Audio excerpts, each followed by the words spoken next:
my good name is Trudy Kitui and I'm reporting live from JKA International Arrival. I'm here with former presidential candidate Dr. Jeff Kaluyu and karibu sana Kenya. Thank you so much, and thank you for coming to cover me. I've just arrived, Yes. and I'm happy to see the Gen Z and the social media crew. You have done a very good job recently for reaching far, and that is why I've called you today, so that we can have a conversation. Yeah. Amazing. So you will take us through maybe we get to know more about you while maybe they're watching for the first time.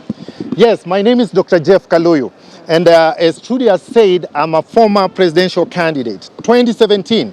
And those who want to know how we performed, we were 19 candidates. And we finally had an election, and that election was actually cancelled by Maraga, CJ Maraga.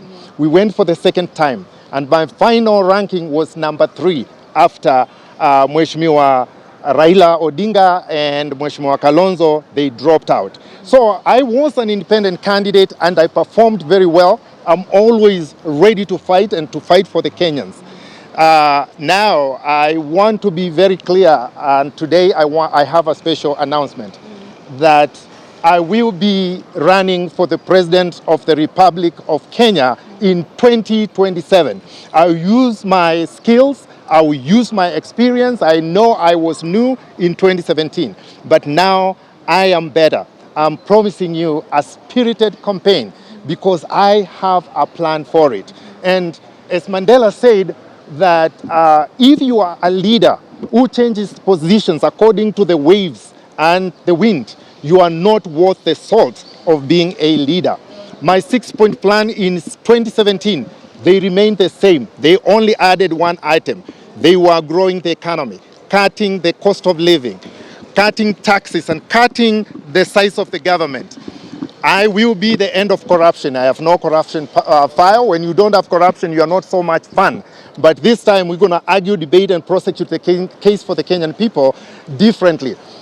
I will have diaspora participate very vividly, because if we say they usually bring exchange more than coffee, tea, and tourism combined, that's your cash cow. And we have to take care of them. They have to be on the table. Now my 7-point plan, my 7th point is very important. As you know, many of you know that I'm a research scientist. I went to medical school, that's where I have my PhD from. And as I said, to face Ruto, you cannot just face Ruto by telling him he's corrupt. You cannot face Ruto by just insulting him. He's a savvy politician. So if we are going to go PhD for PhD, we're going to go for it. Then we'll find a deputy who is worth running with Kindiki. But whatever the case, I was to say I will have a good universal health care, because I participated in Obamacare when I was in medical school. I went there for 5.5 years. We were the ones who built Obamacare. I know how to build it. I also have worked in countries where there is also housing and the levy, how it is done.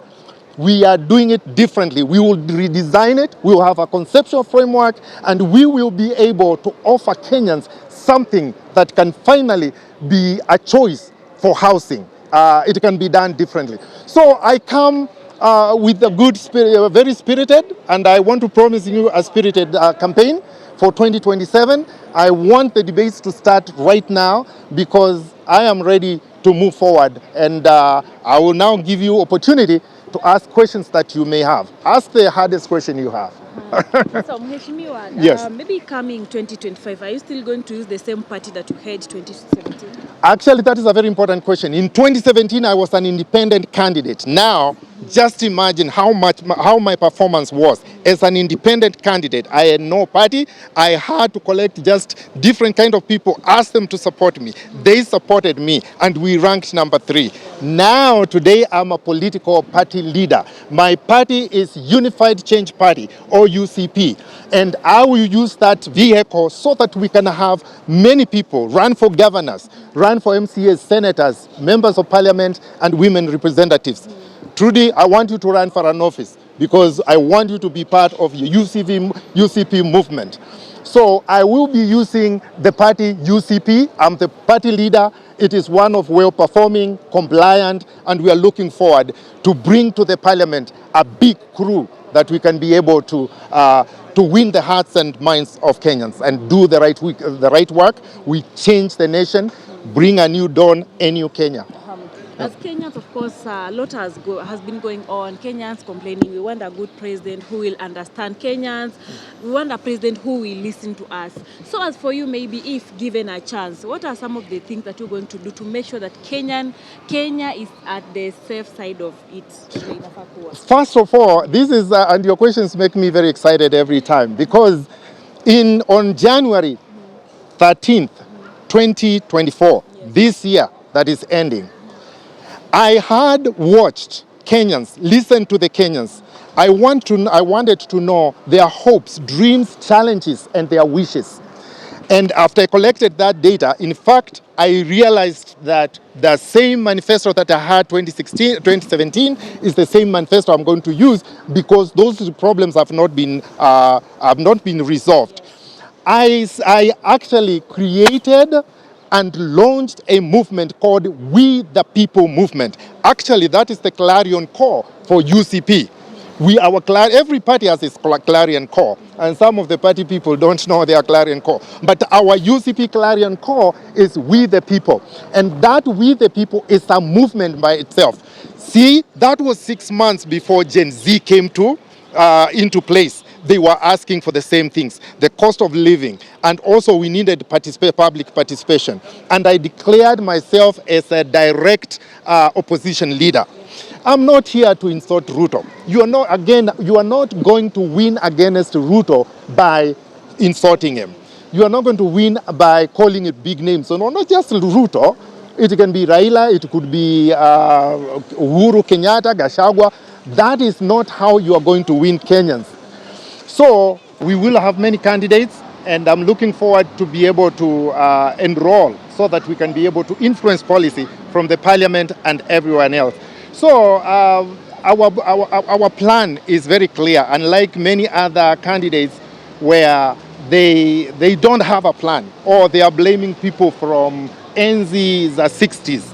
We cannot play with that. We want to have a clear candidate who is mature, who is critically thinking and able to lead this nation and face the government, because you can't. Dr. Ruto will not take it lying down.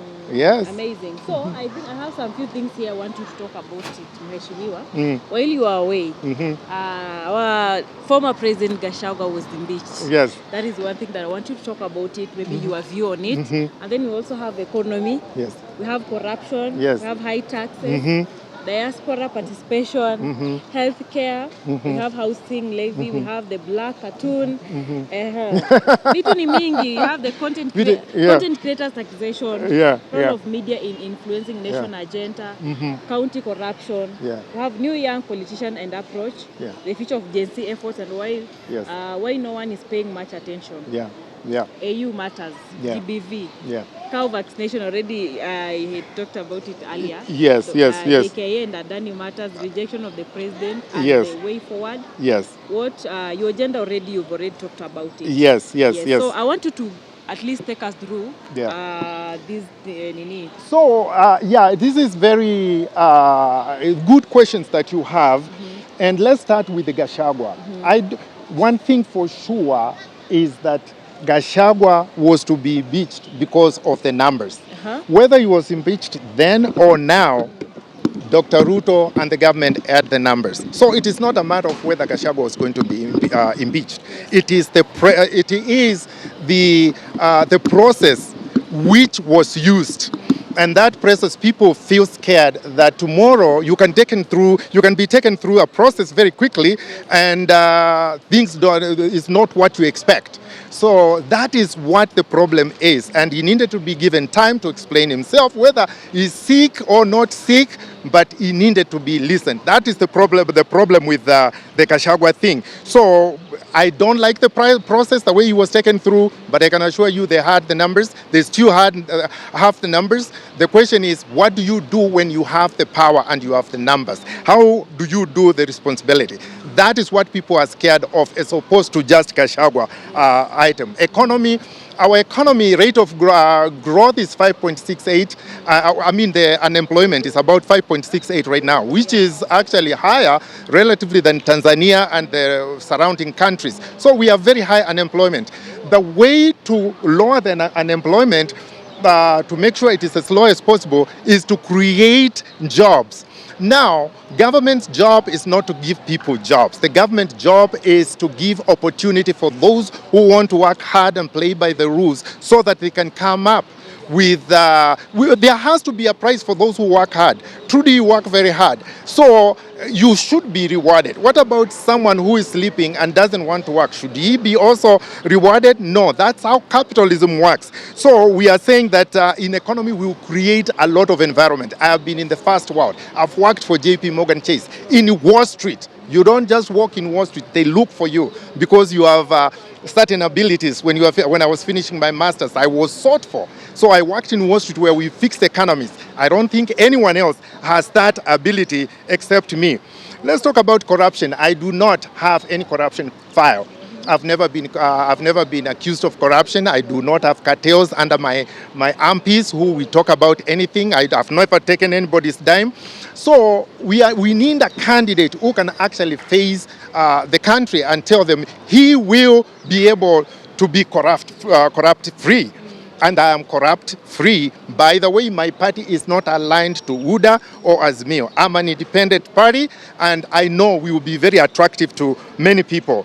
Now, the other item that we can talk about is the high taxes. Of course, everybody should be able to pay taxes because that's how we pay the police, that's how we create, we do the schools, that's how we do the roads and everything else. So we want to be able to lower the taxes so that it can increase the work rate, so that people can influx into the work, so that the companies, small businesses can be able to actually borrow and pay taxes less.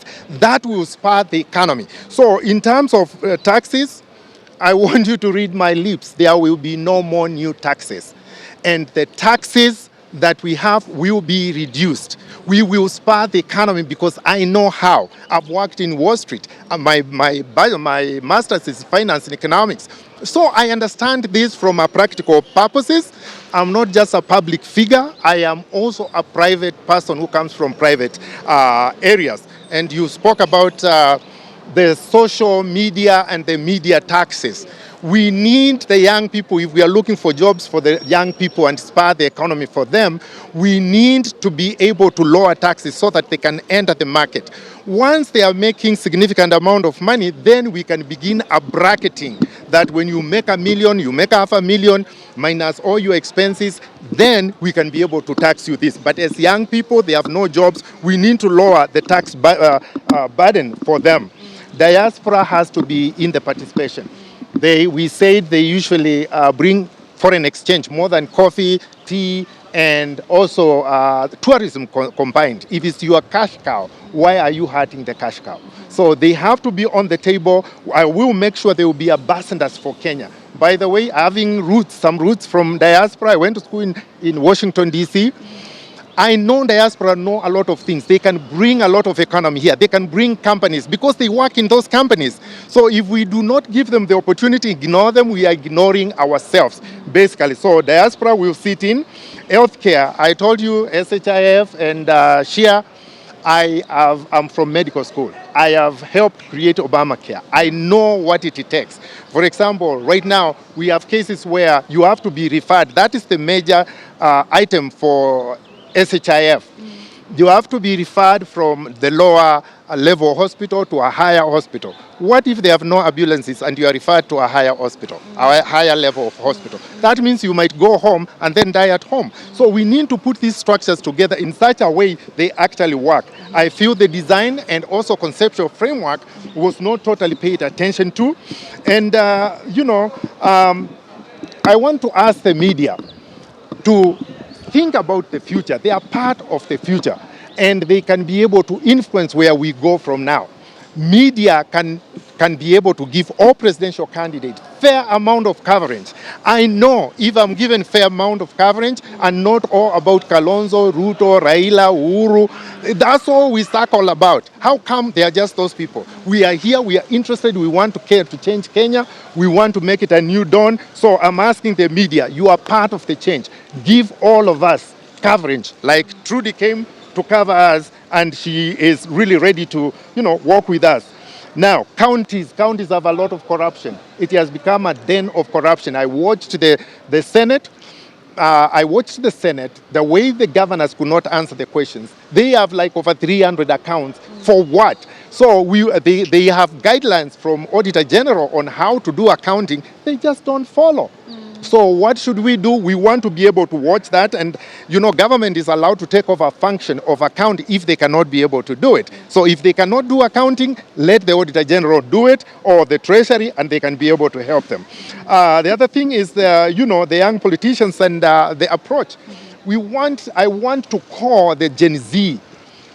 Because I was there, and I get frustrated when the politicians, the common politicians, they talk about Gen Z who died, and my heart goes to those who lost their lives fighting for justice. Really, they have done a good job.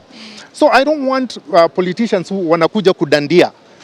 They fought, they start saying Gen Z is with us. No, Gen Z was not there, was not with you because you were there and you didn't do anything. But was I there and didn't do anything? In January, I launched a We the People movement. So I was there and I did something. So I want Gen Z to work with me. I want to work with Gen Z. I will mentor, I will guide them, I will teach them because I have the experience. And let nobody lie that Gen Z will do it by themselves. They come and work and go to their parents, many of them. And if these parents frustrate them in resources, then they can't do a lot of things. So we have to come together, millennials, we have to come together with Gen Z, and we change this country for better. So Gen Z, Dr. Kaluyu is inviting you. I am humbling myself before you. You come, we work together. And for sure, I'll be 35 years old by 2027.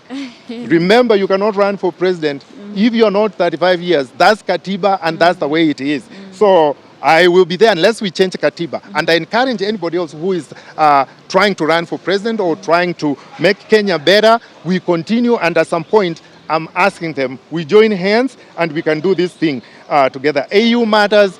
The issue is that some people are against Raila, and for Raila, I have to support the agenda. This is not a matter of supporting Raila or against Raila. What agenda does he have for Africa? Did he have a chance before? Did he use it properly? What did he do when he was minister? He was in charge of infrastructure for AU. And does he seem to understand what it means? And what is it for him if he doesn't get the seat? So I'm listening more.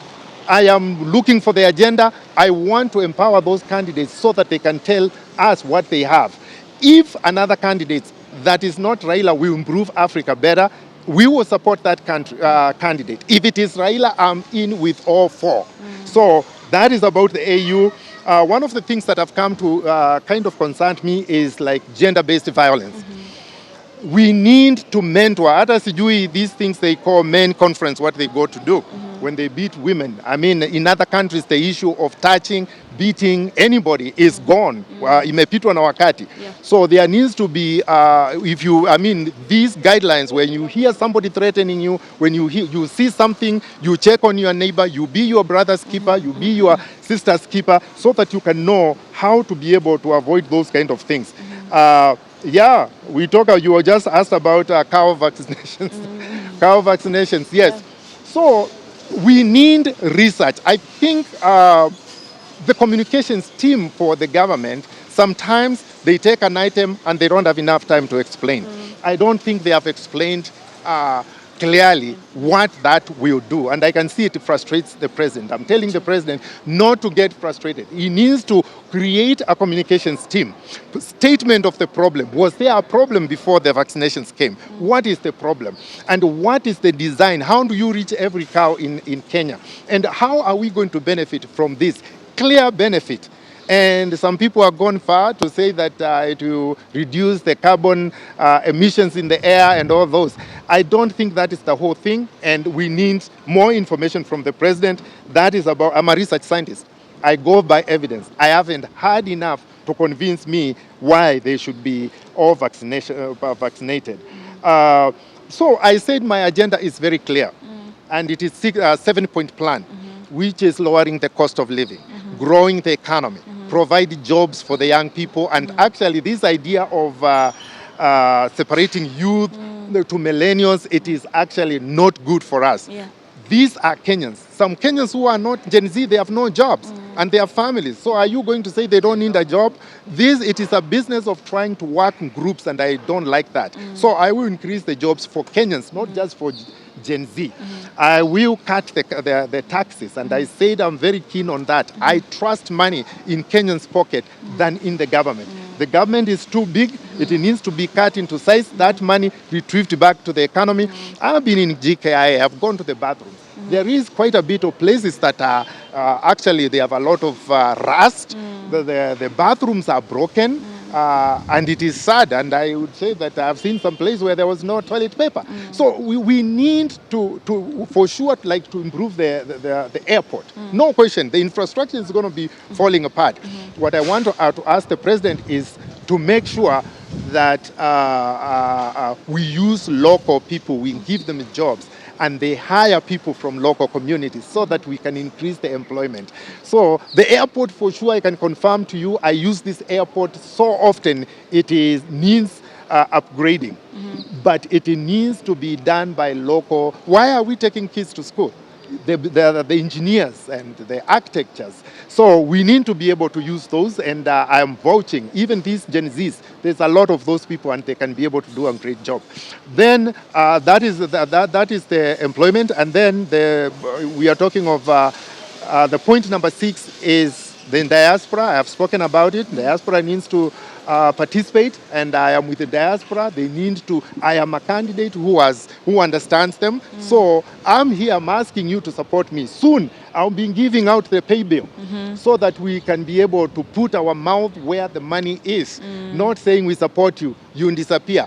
The campaigns require money, logistics, the petrol and the cars and all those kind of things. So I'm asking for help both in Kenya, from Kenyans and diaspora. Shilingi tano, kumi, I'll put a pay bill. Look out for it. And finally, the SHIA NHIF thing, I will create a universal healthcare with a pure approach from science community, where we will have the statement of the problem, the conceptual framework, the design, and we will be able to give alternatives, and we compare the cost, and then we'll come up with healthcare that covers everybody. And for my record, I have I contributed to Obamacare, which actually works. So those are things I wanted when I was away. I have been asked, and she has covered quite a bit of those.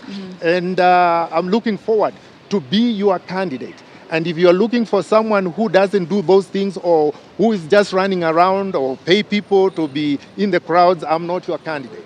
But if you want a better Kenya, you want to change Kenya, a new dawn, a new Kenya where we will have our kids who are the future, and you want to work with me, You are the right person. I am the right candidate for you. So may God bless you. May God bless this Kenya, the right Republic of Kenya. Yeah. Amen. Mheshimiwa, lastly, you are Yes. here in Kenya. Maybe Yes. are you working on something? Umekuja tu kusherehekea Christmas? The last time I was in Kenya, actually, I was in Kenya 3 months ago, actually 2.5 months ago, because in July, I came in July, and I spent 5 weeks working on the logistics. I'm the kind of person who researches what are the hopes and dreams of Kenyans. If I'm interested in presidency of the Republic of Kenya, you are not the kind of person you're going to tell people, I want to be president. From now on, I'll be running for president. Who told you we want you to be the president? You have to research. You have to ask people. You have to collect the data. So in July, I collected the data. My dad was also sick. He passed on after I flew out within 2 weeks. And I came back in September to bury him. And then I've come back now specifically for these issues and to announce that I will be a candidate. And number 2, collect more data so that I can clean up my manifesto, so that I can make it better. And the youth, do not worry. I got your back. and I mean it. And you can look me in the eyes and you know who is lying, who is just trying to ask for kuras. No, I have the education. I don't necessarily have to have this kind of job, but I'm doing it, laying my name on the ground, and it is a risky job. So there are dangers and risks that go along, but I'm not worried about it. So if anything happens and I'm doing this for the Kenyan people, I'm doing what I love. So I'm coming to make sure that I strengthen my manifesto, launch my campaign for 2027 as the president, and I know I will be ready to win. I want the debates to start now. I'm sure you have felt my fire, and I'm ready to run anyone else round in circles. Yes. Amazing. Thank you so much, sir, for your time, and we wish you nothing but the best. Thank you so much, and God bless you. Have a wonderful Merry Christmas. I'm wishing you Merry Christmas and a wonderful New Year with great benefits and mafanikio. So thank you so much, Trudy. Karibu. Can I call you my daughter from now on? Yes, I'm your daughter. I have an adopted daughter here. May God bless you. Amen. Maintain Hivo. Hivo. There you go. God bless. Amen. Uni Gen Z. Yes, mimi ni Gen Z. All right, thank you so much, guys. Nayo. Tunaanguka nayo. Tunaanguka nayo. Unajua kuanguka? Yes. Anguka.